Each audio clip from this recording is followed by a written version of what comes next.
Hoje é uma noite especial, amém, queridos? E como o Senhor sempre tem falado aqui no nosso meio, esse púlpito aqui tem trazido a palavra de Deus, amém?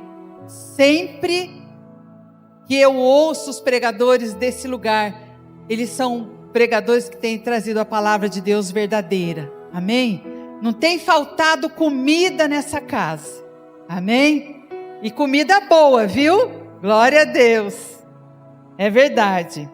Amados, nessa noite, eu queria falar sobre princípios que trazem a glória de Deus. Princípios que trazem a presença de Deus. Nós queremos a presença de Deus nas nossas casas. Nós queremos a glória de Deus lá na nossa empresa. Nós queremos a presença de Deus lá no nosso trabalho. Nós queremos a glória de Deus nos nossos negócios. Nós queremos a glória de Deus nas nossas vidas. Amém? E na Bíblia mostra como nós podemos ter essa presença e essa glória. E juntamente com isso eu vou falar sobre os princípios que trazem a glória de Deus, falando a respeito da restauração do tabernáculo de Davi. Vamos abrir a Bíblia em Atos capítulo 15. Hoje é uma noite profética. E o Senhor vai falar conosco. Já está falando através dos louvores. Aqui em Atos capítulo de número 15. Versículos de número 16 está escrito, 15 diz assim, 15. Atos 15. Confere com isso as palavras dos profetas, como está escrito. Essa palavra foi escrita em Amós, capítulo de número 9, 700 anos antes de isso se cumprir. Cumpridas essas coisas, voltarei e reedificarei o tabernáculo caído de Davi, e levantando-o de suas ruínas, restaurá-lo-ei, para que os demais homens busquem o Senhor, e também todos os gentios sobre os quais tem sido invocado o seu nome. Diz o Senhor, que faz essas coisas conhecidas desde os séculos. Que versículo diferente, né, amados? Eis que eu restaurarei o tabernáculo de Davi. Por que não vai restaurar o tabernáculo de Moisés? Por que não vai restaurar o templo de Salomão? Por que não vai restaurar o templo que foi reerguido por Esdras, depois do cativeiro? Por que não vai restaurar o templo que foi restaurado por Herodes no tempo de Cristo? Por que será que Deus quer restaurar o tabernáculo de Davi? Aí se você for ver aqui o contexto, amados, por que o apóstolo falou isso aqui, né? O apóstolo Tiago. Ele falou isso porque os gentios estavam se convertendo, era a era da igreja. E os judeus se converteram e os gentios também. E eles estavam em confusão. Por quê? Porque havia toda aquela regra, aquelas doutrinas, as leis do Antigo Testamento. E agora eles pensaram, como que nós vamos falar isso para os gentios? Será que eles têm que circuncidar? Será que eles têm que guardar sábado? Será que eles têm que guardar festas? Como que vai ser agora?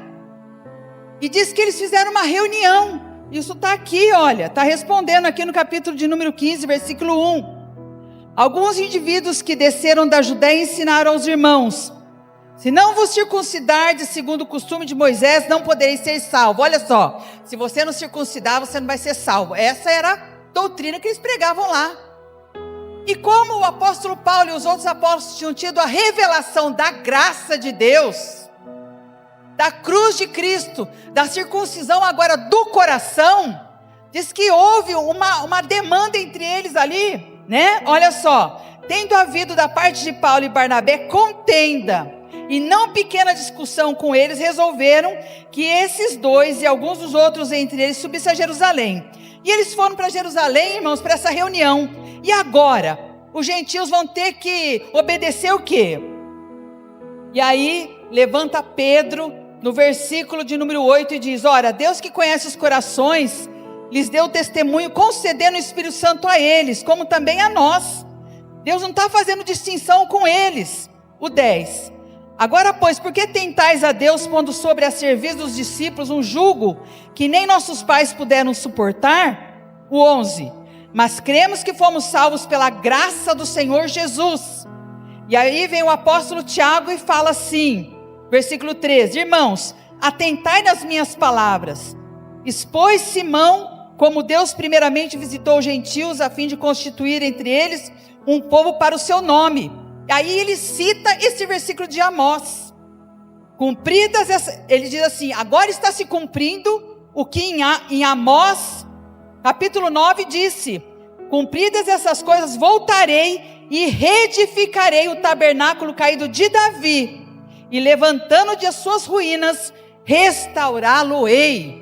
Ou seja, eles trouxeram uma revelação profética desse versículo, que lá no Antigo Testamento ninguém estava entendendo, e nem poderia entender, porque era 700 anos antes de Cristo vir, que Deus ia restaurar o tabernáculo de Davi. Ou seja, o que havia no tabernáculo de Davi, amados? Só a arca da aliança, não havia véu, né? Todos poderiam acessar a presença de Deus, todos poderiam estar debaixo da graça de Deus. Ou seja, Davi inaugurou no tempo da lei o tempo da graça.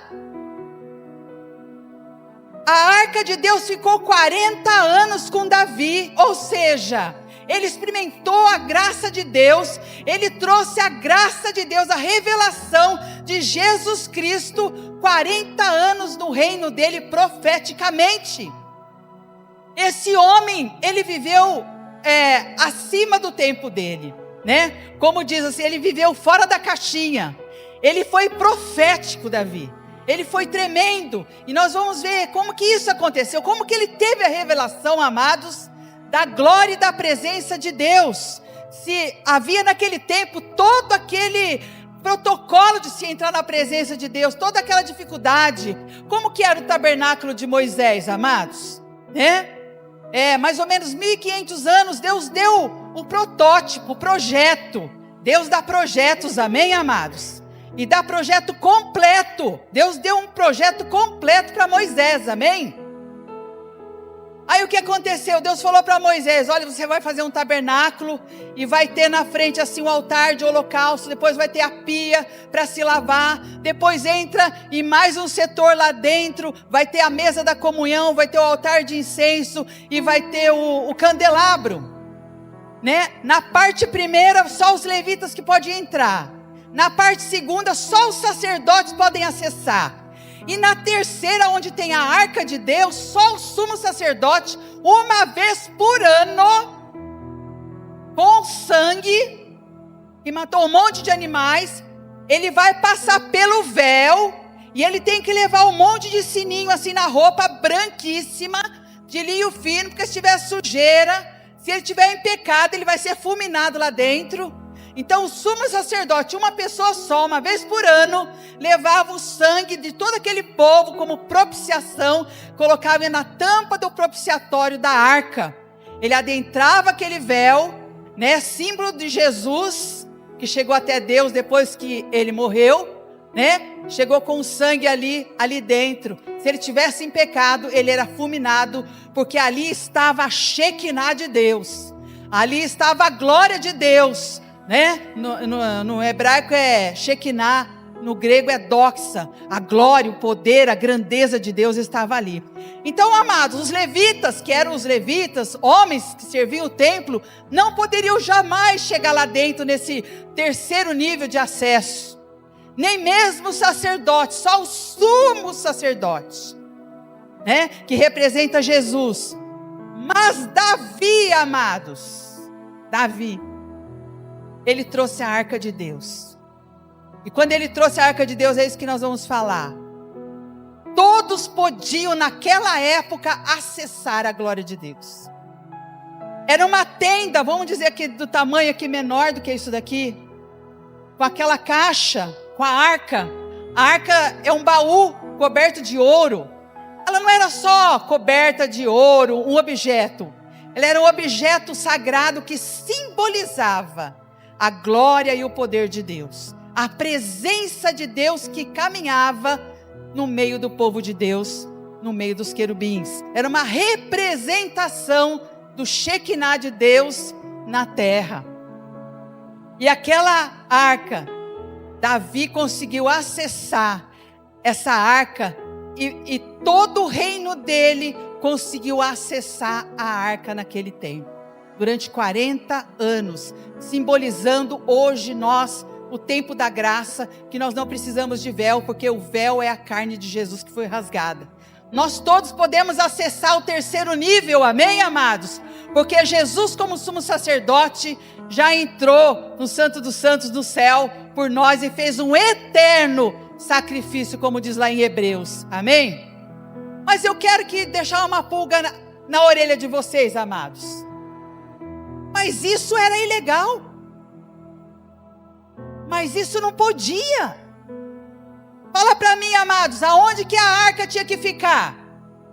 Aonde que a arca tinha que ficar? Segundo Êxodo capítulo 25. Onde? Dentro do tabernáculo, no Santo dos Santos. E quem que mandou Davi tirar a arca de lá e levar para que todo mundo pudesse ter acesso a ela? Vocês já perguntaram sobre isso? Quem que deu ordem para ele? Como que o sumo sacerdote daquela época aceitou uma coisa dessa? Porque aparentemente era ilegal. Agora vamos voltar na história, amados. Quando o povo de Israel sai do deserto e entra na terra prometida, vamos dizer que a terra prometida é aqui, amém, amados? Eles trouxeram todo o tabernáculo e estabeleceram ele aqui. Esse lugar aqui chama Gibeon. Gibeon, tá? Onde que a arca de Deus está, amados? No tabernáculo de Moisés? Em Siló, em Gibeão. Ele está aqui. E quem que está ministrando aqui quando eles chegam na terra prometida? Se você abrir lá, vamos abrir rapidinho em 1 Samuel. Abre a Bíblia aí comigo. 1 Samuel, capítulo de número 1.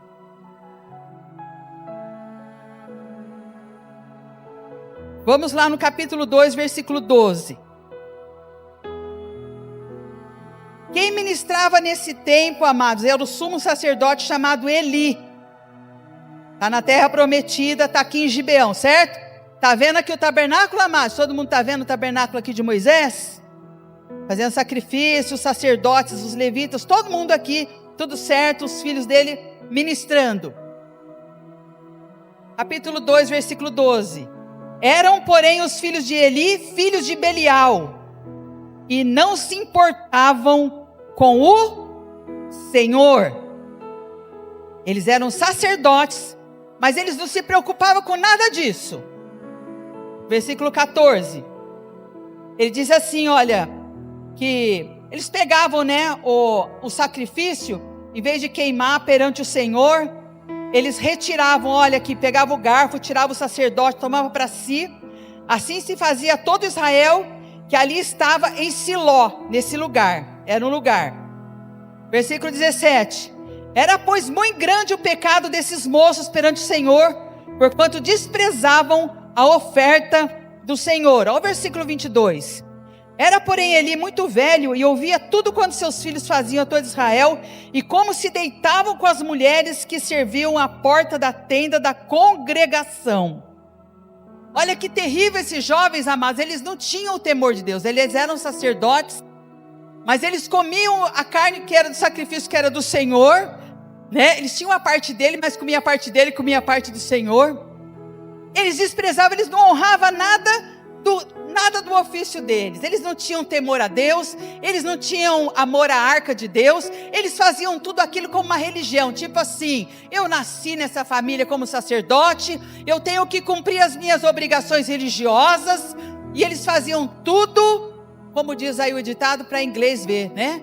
Porque os lábios deles louvavam a Deus, mas o seu coração estava longe, ao ponto de roubar aquilo que era de Deus, as ofertas. E ainda eles se deitavam na porta lá, ou seja, na presença de todo mundo sabia que eles se prostituíam na porta do tabernáculo. Então eles desonraram a Deus. E eles pensavam que eles iam ficar imunes, né? Eles pensavam que nada ia acontecer, né? Que Deus não estava vendo. Mas com o tempo Deus foi mandando palavra e eles não se consertaram com Deus. E veio uma guerra, os filisteus guerrearam contra eles. E a primeira coisa, amados, que os filisteus levaram aqui do tabernáculo era a coisa mais preciosa. O que levaram, amados? O que levaram? A arca. Eles vieram aqui e roubaram a arca, né? Mas, desculpa, amados, antes de roubar a arca de Deus, os sacerdotes falaram assim: vamos para a guerra, vamos fazer o seguinte, vamos levar a arca de Deus lá para a guerra. Ou seja, vamos levar o nosso amuleto, não é? Vamos levar a nossa superstição, né? Vamos lá, vamos cantar os hinos lá, vamos colocar a arca, né? Como se fosse um objeto que poderia dar livramento para eles. Ou seja, a arca de Deus, amados, quando a gente não ama a presença de Deus, e a gente não ama a glória de Deus, você pode ir na igreja, nós podemos fazer coisas religiosas que não vai surtir nada na nossa vida. Porque é como uma lata vazia, é como um objeto de ouro, mas que não tem poder e significado nenhum. Tem gente que pensa que brinca com Deus, não é mesmo? Não é? Não, mas eu sirvo a Deus, eu canto, eu louvo, mas a vida, as atitudes não condizem com essa glória. A pessoa não traz a glória de Deus dentro dela, é tudo exterior, é para as pessoas verem, não é? Como os fariseus, que eles faziam tudo exteriormente, mas Jesus chamou eles de sepulcros caiados, não foi? Jesus, ele falou mais duramente, amados, com os fariseus, que eram com os religiosos da época, do que com as prostitutas. Ele falou com as prostitutas: elas vão entrar primeiro no reino de Deus do que vocês. Por quê? Porque elas se humilhavam, elas viam que elas eram pecadores, elas queriam se arrepender e mudar de vida. Agora os fariseus não, eles viviam de aparência, e achavam, porque carregavam aquelas coisas todas religiosas, que eles iam ter um lugar especial com Deus, e levaram a arca de Deus para a guerra. Vocês podem ver isso, eu não vou ler. E colocaram a arca de Deus lá no meio da batalha, pensando: essa arca vai nos livrar. Só que Deus já não estava mais lá, porque o coração das pessoas não estavam em Deus. Não é que Deus não estava com ele, é que eles não estavam mais com Deus. E levaram apenas o objeto, né? Um amuleto lá no meio da guerra. E a Bíblia diz que eles perderam a guerra. E quando eles perderam a guerra, amados, a Bíblia diz assim, que a guerra foi tão terrível que foi morto Ofni e Finéias, aqueles sacerdotes, que aqui, capítulo 2, versículo 34, ser-te-á por sinal que sobrevirá aos seus filhos, ambos morrerão no mesmo dia. Então eles morreram nessa batalha, e a arca de Deus foi tirada. Olha só aqui no capítulo de número 4, o versículo de número 17 diz assim, a parte B: também teus filhos Ofni e Finéias foram mortos, e a arca de Deus foi tomada.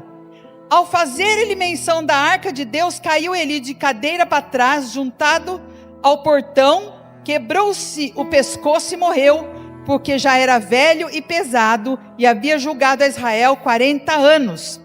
E a nora dele, que estava grávida, aqui no versículo 19, quando ouviu todas essas coisas, ela teve dor de parto e teve o filho, né, do sacerdote. O sacerdote que havia morrido. No versículo 21 diz assim: mas chamou o menino e acabou, porque disse: foi-se a glória de Deus. Amados, que tristeza. Já pensou aquele reino? Tinha todo aquele tabernáculo, todo aquele altar de sacrifício, todas aquelas coisas. Só que aquilo que era mais precioso nesse tabernáculo não tinha mais, que era a glória de Deus. Eles iam continuar fazendo os sacrifícios, eles iam continuar fazendo os procedimentos religiosos, mas Deus não estava mais lá. Eu não quero isso para minha casa, eu não quero isso para minha vida, amém, amados? Já pensou? Nós fazemos só práticas religiosas, mas a vida de Deus, a glória de Deus não está mais em nós? Não é? Como a gente fala, né, que Maria perdeu Jesus dentro do templo, não foi assim? Tem pessoas que já perderam Jesus há muito tempo, mas continuam fazendo suas práticas religiosas. Então, a glória de Deus já não estava mais lá. Não estava mais lá. Aí o que aconteceu, amados? Essa arca foi lá para o meio dos filisteus. E todo mundo sabe, chegou lá no templo dos filisteus de Dagon. Quando foram ver lá no templo, a cabeça do deus Dagon estava caída no templo. Aí falaram, mas o que está acontecendo? Será que aconteceu alguma coisa? Ou será que é por causa da arca? Aí arrumaram a cabeça do deus Dagon. No outro dia foram lá, o que tinha acontecido? A cabeça do deus Dagon tinha caído. Aí viram realmente que era a arca. E diz que a arca começou a causar várias maldições no meio dos filisteus. Por quê? A glória de Deus é bem-vinda onde as pessoas amam e conhecem a Deus. Amém, amados? Você acha que a glória de Deus, o Deus Santo, vai morar no meio de pessoas que não amam e não zelam e não querem a presença dEle? De maneira alguma. Aí o que aconteceu? Falou assim, nós não queremos mais. Só que nesse meio tempo, amados, a arca ficou 7 meses lá nos filisteus. E diz que a maldição foi tanto que causou tumores, causou um monte de coisa lá. E falou assim, eu não quero mais essa arca aqui, Deus me livre. E levaram, diz que quando levaram, o povo de Israel viu de longe o pessoal de Bet-Semes e falou, nossa, a arca de Deus, e pegaram a arca de Deus. Só que esse povo também, o que eles fizeram com a arca? Abriram a arca para ver o que tinha dentro, e ninguém podia tocar na arca de Deus. E eles também foram lesados porque fizeram isso. E também tiveram vários tumores. E eles falaram, meu Deus, aonde que nós vamos colocar essa arca? Ou seja, Deus não estava contente em lugar algum onde tinham colocado a glória dele. Ou o homem, né, tivesse colocado aquele objeto. Enquanto isso, amados, aqui o que acontecia com o tabernáculo de Moisés? Sem a arca. Sem a arca. Continuava fazendo sacrifícios, mas sem a glória, sem a presença de Deus. Nós conseguimos fazer coisas para Deus sem ter Deus, amados? Pior que a gente consegue, né? Aí o que aconteceu, amados? Lá estava o povo, eu não quero essa arca. Aí vieram buscar a arca e colocaram na casa de um homem chamado Abinadab. Falando, nós, Deus me livre, não queremos essa arca aqui não. Isso aqui só está dando, olha, tumor, está amaldiçoando. Onde ela vai, ela amaldiçoa. Irmãos, qual que era o lugar correto de trazer a arca de novo? Fala para mim, amados. Vocês que são um povo inteligente, sábio. Aonde que é para levar a arca, amados? Fala para mim. Era para voltar para cá, não era? Mas não foi para cá. Foi para a casa de Abinadab.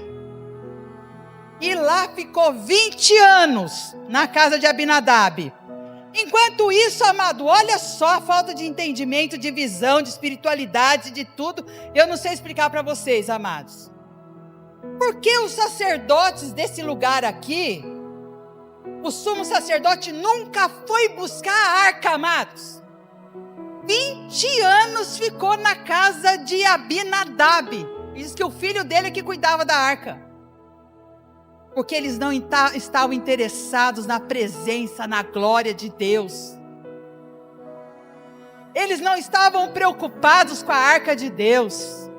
Eles não estavam preocupados em trazer a presença e a glória de Deus para aquele reino, para aquele sistema religioso. É triste ou não é, amados? Passaram-se 20 anos, irmãos. Nesse meio tempo, o povo pediu um rei, que era Saul. Saul se tornou rei através de Samuel, que ungiu ele. E Saul reinou esses 20 anos aí, nasceu Davi, nasceu o povo todo lá, esse período. E ninguém se preocupou com a arca. Saul também não trouxe a arca de Deus para perto, ninguém foi lá, rei, vai lá buscar na casa de Abinadab. Traz a arca. Irmãos, fazia sacrifício. Pastor Alexandre, onde que o sumo sacerdote levava o sangue? Fala para mim. Não tinha arca, não tinha o propiciatório, que tinha que entrar uma vez por ano levando o pecado do povo lá para dentro. O sumo sacerdote entrava aqui, mas não nada, não via nada. Não tinha arca, não tinha glória. Nós queremos isso para a nossa vida, amados.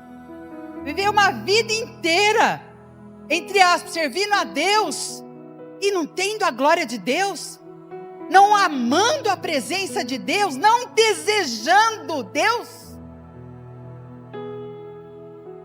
E esse povo viveu assim. E a Bíblia diz assim que Saul não desejou nada disso, não desejou a glória de Deus. E aqui vazio, sem a arca. Estava lá na casa de Abinadab. Aí um dia, amados, Deus levanta um homem chamado Davi. Um homem, um adorador sem rosto. Um homem por detrás das malhadas. Ele não precisava de palco, ele não precisava de pessoas, ele não precisava de nada para adorar a Deus. Ele adorava a Deus em espírito e em verdade, lá junto com as ovelhas dele, lá no meio do mato. E hoje os hinos que nós cantamos aqui, a maioria deles foi Davi que compôs. Lá atrás das malhadas, adorando a Deus, fazendo seus instrumentos, e tocando e adorando a Deus, e ali ele foi se relacionando com Deus, e ele viu como que era bom amar Deus, e ele viu o quanto era gostoso a presença de Deus, e como Deus inspirava o coração dele a fazer os salmos e hinos, que estão escritos até o dia de hoje, isso há 1000 anos antes de Cristo, ou seja, fazem 3000 anos, que nós cantamos os hinos que foram inspirados pelo Espírito Santo, no coração daquele homem por detrás das malhadas. E Deus vê aquele homem, unge aquele homem para rei. Será, amados, que ele vai se preocupar com a arca de Deus? Abre a Bíblia aí, amados, comigo. Em 2 Samuel, capítulo de número 5. 2 Samuel.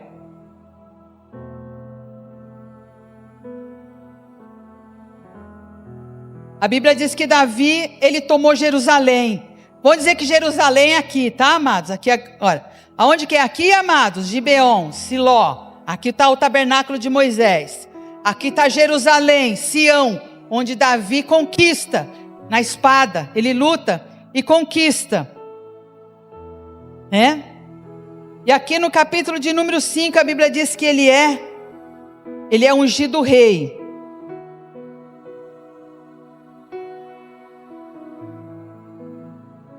Vem aqui, amados, comigo, é melhor, vamos para 1 Crônicas, capítulo de número 13. 1 Crônicas, capítulo 13. Naquele lá também fala sobre isso, mas eu quero resumir mais.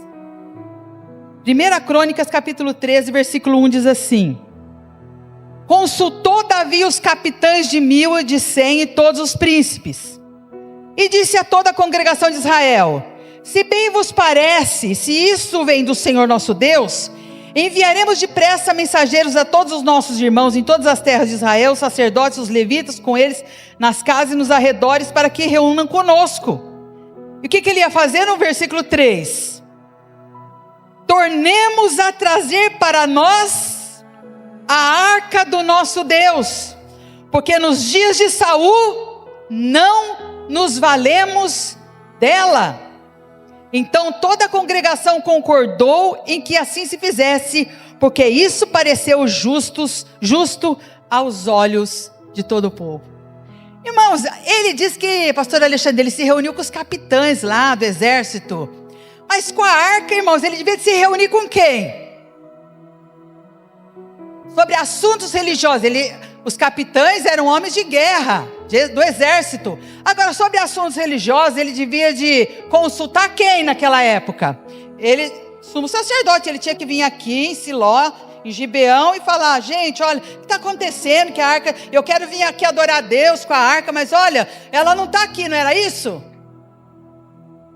Mas não, ele se reuniu com os homens de guerra, os príncipes, e todo mundo concordou: sim, vamos buscar a arca.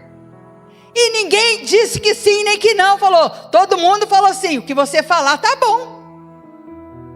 Será Será que é porque ele era rei? Será porque ele era um adorador? Por que será? Não era nada disso. Sabe por quê, amados, que eu entendo? Porque ele inaugurou um tempo profético. Esse homem de Deus, a Bíblia diz lá em Atos capítulo de número 13, falou assim: eis que chamei o meu servo Davi, filho de Jessé, ele fará toda a minha vontade. Esse homem, amados, ele teve uma visão lá da frente.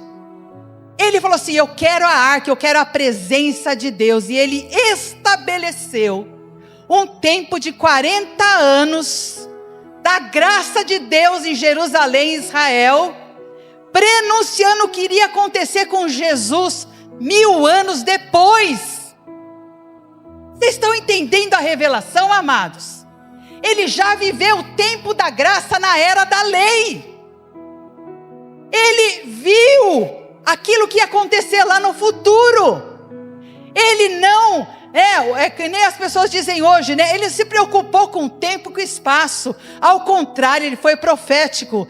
Ele viu lá na frente aquilo que Deus ia fazer. E ele falou assim: eu quero a presença e a glória de Deus perto de mim. Porque hoje, amados, nós como sacerdotes do Senhor, nós podemos ter acesso à arca de Deus e à presença de Deus através de Jesus Cristo. Mas naquela época tinha todos aqueles protocolos que ele quebrou porque Deus permitiu, por causa de um tempo profético. E aí, amados, ele traz a arca.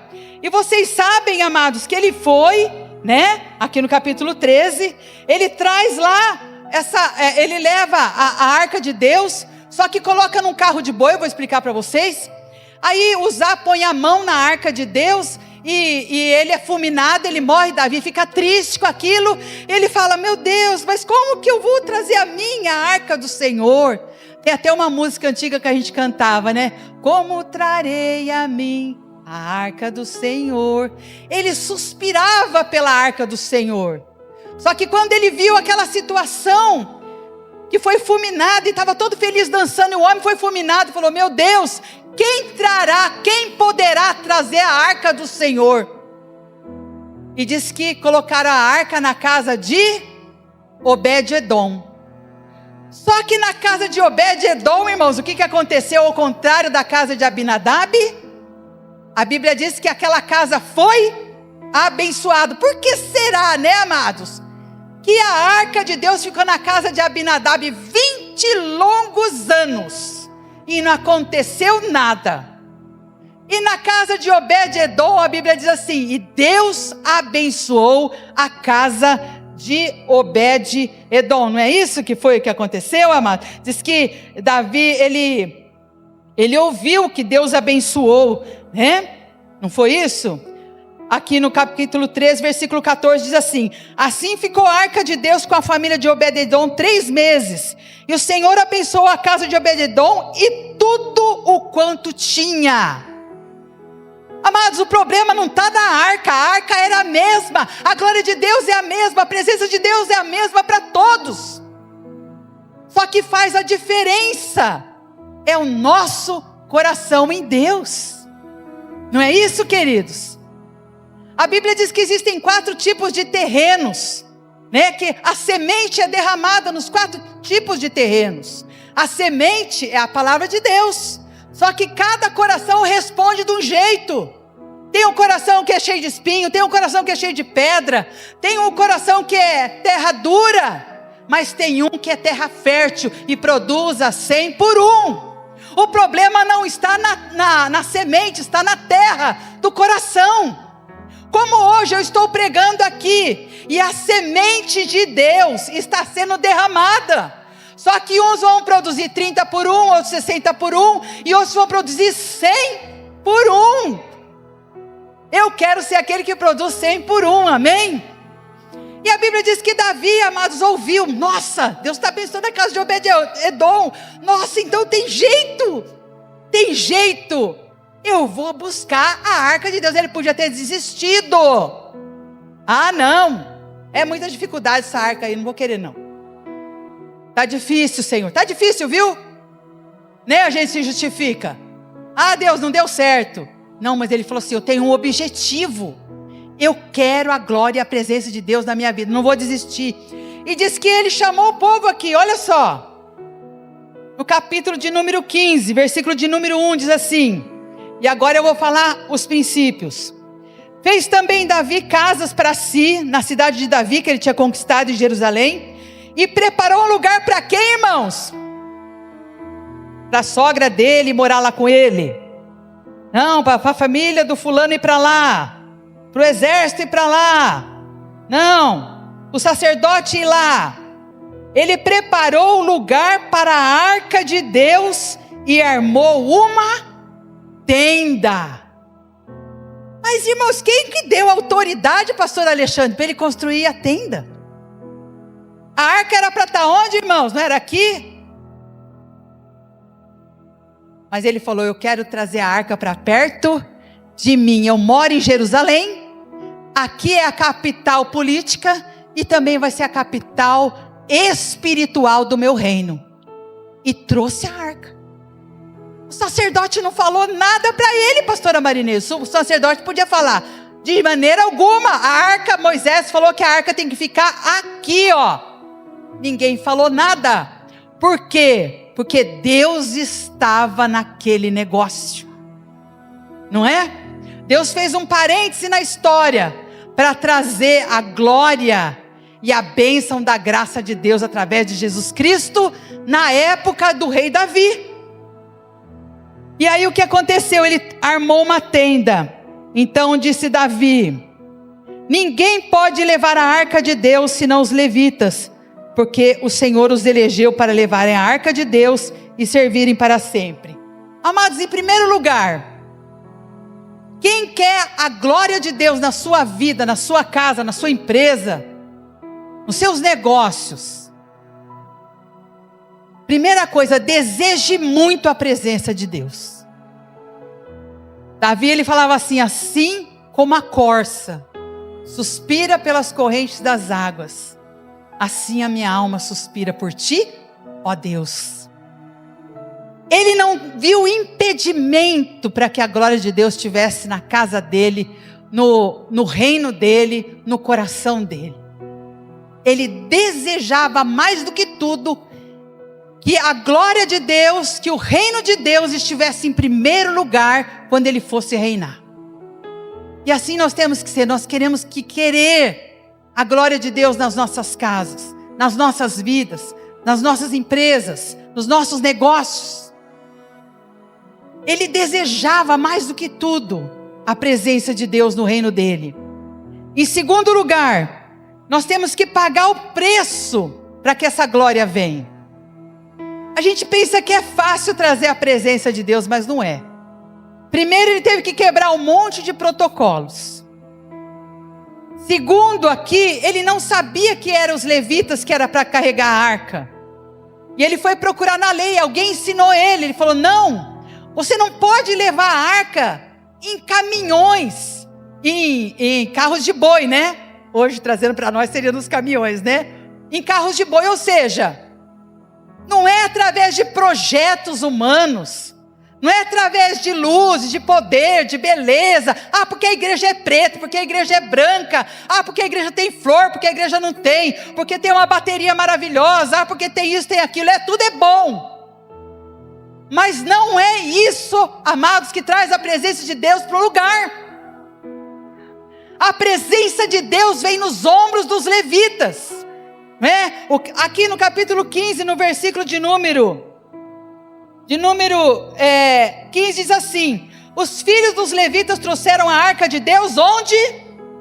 Nos ombros, pelas varas que nelas estavam, como Moisés tinha ordenado segundo a palavra de Deus. Ou seja, a glória de Deus é levada nos ombros de homens e mulheres que oram e buscam. Não é? É muito bonito, amados, um lugar lindo, maravilhoso. Eu gosto de coisas bonitas. Eu tenho uma loja de decoração, é a coisa mais linda, não é? Mas a gente sabe que uma igreja pode ter, né, o brilho, a luz, pode ter tudo. Mas se não tem homens e mulheres que carreguem, que paguem o preço para que essa glória permaneça, não vai ter glória. Não é projetos humanos. que vai trazer a glória de Deus. Mas são pessoas que desejam e paguem o preço. Não, eu vou orar, eu vou buscar, eu vou jejuar, eu vou clamar, eu vou fazer vigília, eu vou trazer a presença do Senhor para este lugar. Seja a sua casa, seja a sua empresa, seja a igreja. É ou não é verdade? Quando você entra num lugar e que você sente a glória de Deus, não é maravilhoso? Mas alguém ali pagou o preço para que essa glória esteja.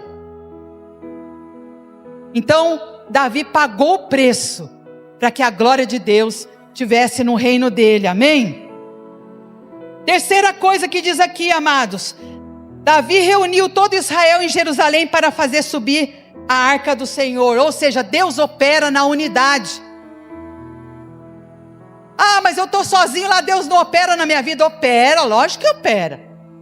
Mas lá no Salmo 133 diz assim, que a vida e a bênção está onde o povo se reúne. Está lá. Ó, quão bom e quão suave é que os irmãos vivam em união. Diz que ali Deus libera a vida e a bênção. Ah, mas se eu estiver lá na tribo de índio, não tem ninguém lá, eu estou buscando a Deus e Deus vai derramar. Pela misericórdia, Deus vai derramar sim. Mas a unção de Deus, Ele se alegra com a unidade. Ah, mas é difícil conviver com pessoas. Irmãos, eu posso dizer isso de verdade, é difícil. É bem difícil conviver com pessoas. Lá na sua casa, é fácil ter a unidade da família, todo mundo maravilhoso lá na sua casa. Hein? Os parentes amados, são uma coisa maravilhosa? Hã? Não? Tem uma irmãzinha que está assim, ó. Não é? Mas é na unidade, é no amor que Deus opera. Por isso nós estamos aqui, amados. Deus se alegra conosco nessa noite, porque nós estamos aqui. Deus vai derramar a vida e a bênção. Diz a palavra de Deus, e já estou terminando aqui. E diz aqui, no versículo de número 11. Chamou Davi os sacerdotes Zadok, Abiatar e os levitas, né? O versículo 12, e disse: vós sois os cabeças das famílias dos levitas, santificai-vos vós e vossos irmãos, para que façais subir a arca do Senhor Deus de Israel. Ou seja, sem santificação, ninguém verá o Senhor. Como o pastor Alexandre pregou maravilhosamente domingo, uma palavra tremenda. Se a gente não se arrepender e se converter, amados, nós não veremos a Deus. Não é? A Bíblia diz: sede santos como eu sou santo. Não é? O que Davi falava para Deus? Por que ele era um homem segundo o coração de Deus? Porque ele não pecava? Não, ele pecou muito mais que Saul e os outros. Mas ele tinha um coração que ele falava assim para Deus: cria em mim, ó Deus, um coração puro, e renova em mim o espírito reto, inabalável. Então ele era um homem que ele era quebrantado diante de Deus. Então, para trazer a glória de Deus, não quer dizer, nossa, né? Como foi pregado esses dias, a gente tem um passado sujo, um passado barulhento, mas o sangue de Jesus Cristo nos lava de todo o pecado, aleluia. Diz que Martinho Lutero, amados, o reformador da igreja que trouxe, né, as verdades que estavam obscuras, ele era muito atacado pelo inimigo. Um dia ele estava de madrugada orando e Satanás chegou e trouxe uma lista de alto a baixo. Falou assim: quem é você para ser um reformador da igreja? Quem é você para trazer as verdades espirituais para a igreja? Falou para Martinho Lutero. Olha aqui os seus pecados. E foi citando. Porque, como eu estava falando com meu esposo, né? É fácil, né, amados? Não beber, não fumar, não prostituir, não usar drogas. Até que é fácil para nós crentes. Imagina que um crente bebe, fuma, usa droga, né? Agora, matar o ego, né? O orgulho. Lúcifer caiu por quê, amados? Ele não prostituía, ele não adulterava, ele não era gay, não era nada disso. O que ele era? Orgulhoso, né? Ele caiu por causa do orgulho. Ele não bebia, não fumava, não usava droga, nada disso, né? Era a coisa mais linda. Só que dentro dele ele era arrogante. Ele tinha orgulho. Então esses pecados, né? E foi colocando ali para Martinho Lutero aí, ó. Ser egoísta, ser mentiroso. E foi colocando naquela lista interminável. Aí Martinho Lutero olhou para ele e falou assim: nossa, Satanás, tudo verdade isso aí que você colocou. De madrugada, ele em batalha espiritual. Ele falou assim: nossa, você esqueceu de colocar uma coisa aí embaixo. E o diabo falou assim para ele: o que eu esqueci? Coloca aí, bem grande. O sangue de Jesus Cristo me perdoa e me lava de todo pecado. Amém? Glória a Deus, amém, amém, amados? O que nos santifica é a obra de Jesus Cristo. Nós temos um advogado junto ao Pai. Amém? E para terminar,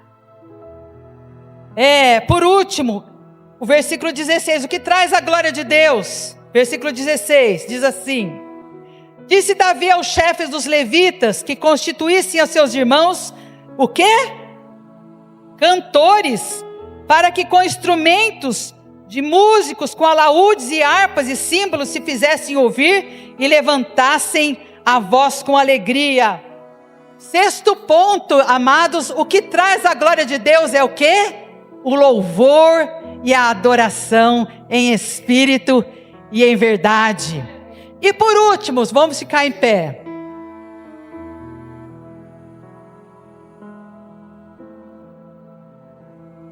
Primeiro lugar, o que traz a glória de Deus, amados?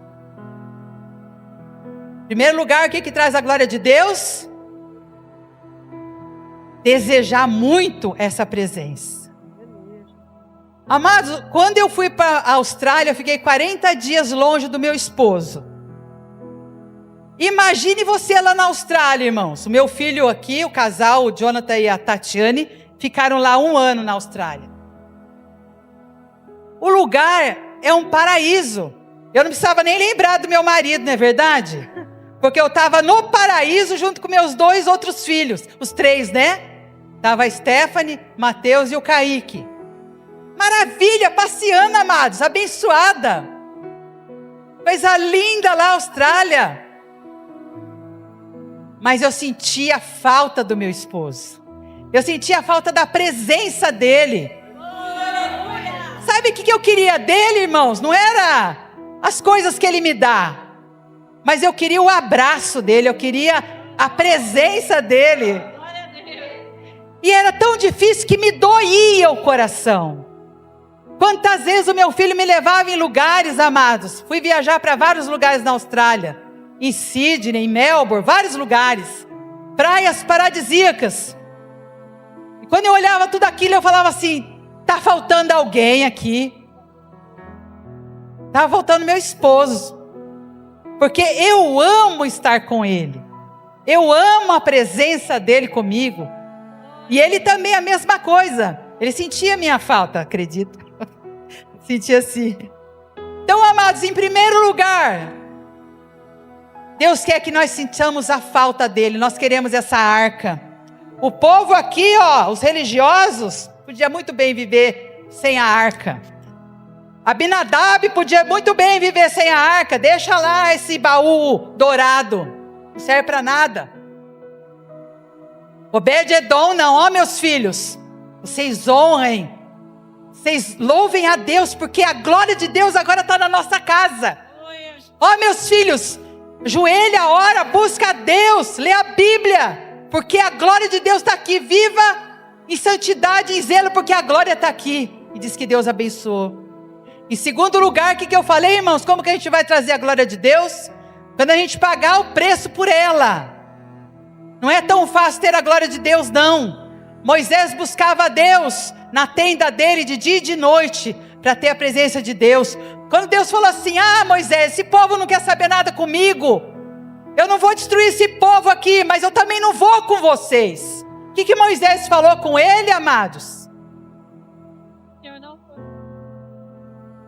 Isso, se a sua presença não for comigo, eu também não vou, não quero saber de nada. Tudo para mim, Senhor, não é a terra prometida, não é a glória, não é a riqueza, não é o poder. Tudo que eu quero na minha vida é a tua presença, porque eu aprendi a te amar. Aleluia. Nós só vamos aprender a amar a Deus andando com Ele, amados, pagando o preço da presença dEle. Aí você vai ver se você pode ou não viver sem Ele. Você não vai conseguir mais viver sem Ele, porque quanto mais a gente se aproxima da glória e da luz, mais a gente quer. É o que os querubins falam dia e noite, 24 horas, santo, santo, santo, glória, glória, glória, glória, porque é tanto amor, tanta glória, tanta presença, que eles não querem nem se mover. Em terceiro lugar, não adianta, irmãos, querer ficar sozinho. A unidade, Deus opera. A Bíblia diz: se 2 ou mais concordarem, sobre qualquer coisa eu farei. Onde tiver 2 ou mais, eu estarei no meio deles. A unidade é imprescindível no reino espiritual, dentro da nossa casa, em qualquer lugar. Então, todo tipo de divisão, Deus não está nisso. Outro ponto, santidade ao Senhor. Outro ponto, adorar a Deus. Que Ele colocou durante 40 anos, pastora Marinês, 40 anos, Ele colocou turnos de adoradores 24/7, 24 horas por dia, 7 dias na semana, adorando a Deus, Ele trouxe a arca para cá, para um outro lugar, para Jerusalém, agora a arca está aqui em Jerusalém, aí o povo adorava aqui. Agora, amados, era inaugurado naquela época da lei, a graça de Deus. Todos podiam ver a arca, não havia véu, não havia sumo sacerdote, não havia nada que impedisse aquele povo de aproximar-se da glória e da presença de Deus. Aí você fala assim: mas que tempo maravilhoso, que era gloriosa que foi aquela de Davi. Esta era é hoje. Aleluia! Nós estamos vivendo o hoje do tabernáculo restaurado de Davi, amados. Que coisa linda! Deus vai restaurar o tabernáculo de Davi, Amados, Deus precisa restaurar o nosso tabernáculo, a nossa tenda, porque a glória e a presença de Deus já estão à nossa disposição. É glorioso, amados. Hoje nós podemos adorar em espírito e verdade, 24/7, podemos adorar a Deus em espírito e verdade, 24 horas por dia, 7 dias na semana. Você não precisa ir em Jerusalém, você não precisa ir em lugar nenhum para adorar a Deus. Nós podemos colocar a arca do Senhor na nossa casa, no nosso emprego. Mas lá ninguém adora a Deus, pastora. Glória a Deus, porque você carrega no seu peito a glória de Deus. Amados, nós somos o altar de Deus. Aleluia. A arca de Deus, que hoje simboliza o Espírito Santo, mora dentro de nós. Ele não mora mais aqui em Gibeon e nem em Jerusalém. A Jerusalém de Deus sou eu. Isso é glorioso. A gente não tem que temer, amados. A gente não tem que servir. A gente não tem que colocar os nossos filhos para adorar a Deus. Nós não temos que colocar a nossa casa para servir e amar ao Senhor diante de tantas maravilhas. E por último, diz que Davi, depois de tudo isso, ele foi e abençoou a casa dele. Só vou dizer aqui o versículo e a gente vai orar. Aqui no capítulo de número 16, versículo 43 diz: então retirou-se todo o povo, cada um para a sua casa, e tornou Davi para abençoar a sua casa. Amados, você está cheio da bênção de Deus. Você está cheio da glória de Deus. A glória, a bênção e o Espírito Santo está em você. Erga a sua mão e começa a dar glória a Deus. Comece a agradecer a Deus por todas essas coisas.